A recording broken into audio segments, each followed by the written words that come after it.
Rene. We're at Macworld 2010, and WMX is going to be really jealous because we are talking to Bing. How's it going for you? Good, thank you. Good. So tell us about Bing. Well, Bing is awesome. That's all you need to know. Yeah. So end of interview. Yeah, Bing is just great. It's awesome. So I think Bing on the desktop is pretty interesting. We basically said the thing I'm personally most happy about is we said that let the 10 blue links be 10 blue links. There's no reason why you shouldn't have a great user experience on the site, on a website. And I think the thing that is fun to work on in mobile is that there's just a lot more friction in the real world than in the virtual world. Yes.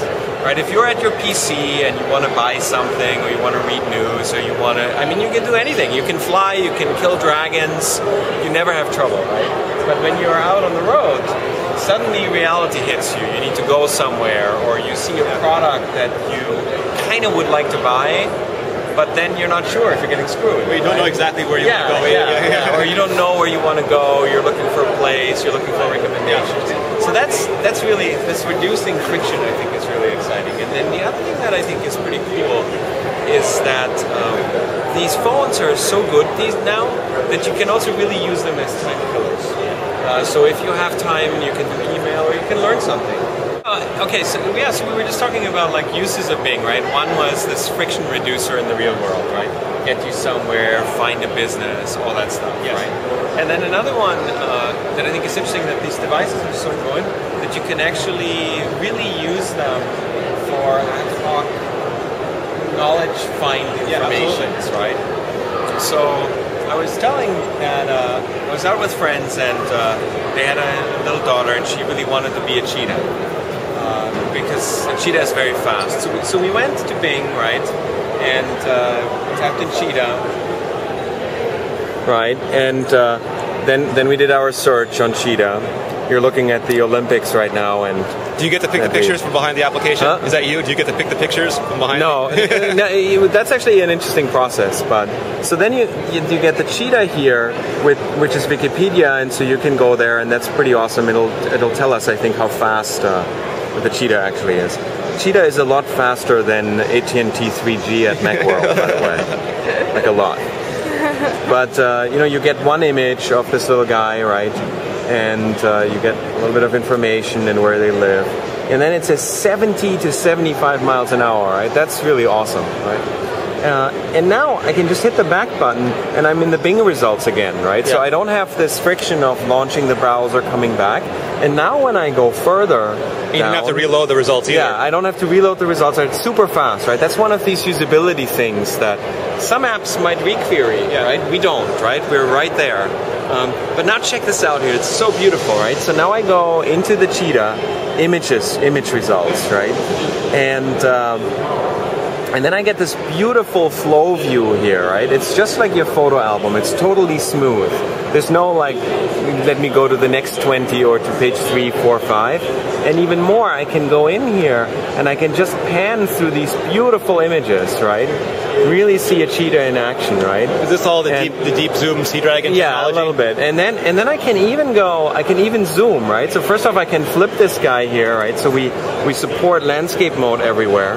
And then when I click on it, I can now zoom into this. And I mean, look at this. This is just awesome, right? So and so you have a lot of situations where you have questions and you want them answered, and you also want to look at images. And that's really what we focused on. And Microsoft's been talking for a long time about Bill Gates' natural user interfaces. You've got the voice recognition built in. Yeah. We do voice recognition. We do voice recognition on maps also. So I'm married, so I don't need this anymore. But it's a really good trick. If you have the Bing app, you walk up to some girl and you say, I can show you some voice recognition. Tell me where you live. And if you're cute enough and she is gullible enough, she will say it, and we will recognize that address in 95% of the cases. It's really quite awesome. And I think this is still new land a little bit. Like even 3 years in, like people are still not as sophisticated in writing applications for the iPhone as they are for the desktop. And we're getting there. Yeah. We're definitely trying to push the boundary there. You're definitely making an iPhone experience. You're not just trying to bolt the Exactly. Yeah, we're really trying to optimize it for the touch, you know, and for the small form factor, and also for the lower latency. So a lot of this navigation is really fast because we basically do a lot of really smart caching. Look, I came right back to the images, right?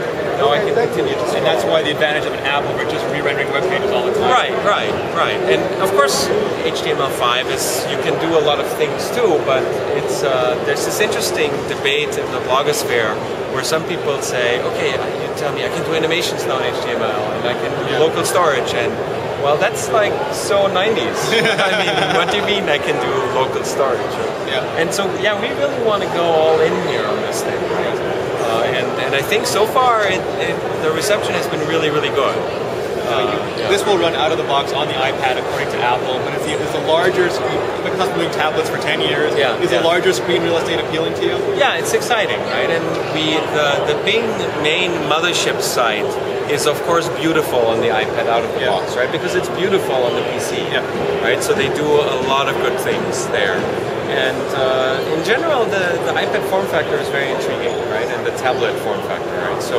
So we think that that's something to keep a close eye on. Definitely. Thank you very much, Florian. Microsoft Bing at Macworld 2010. Awesome. Thank you, guys.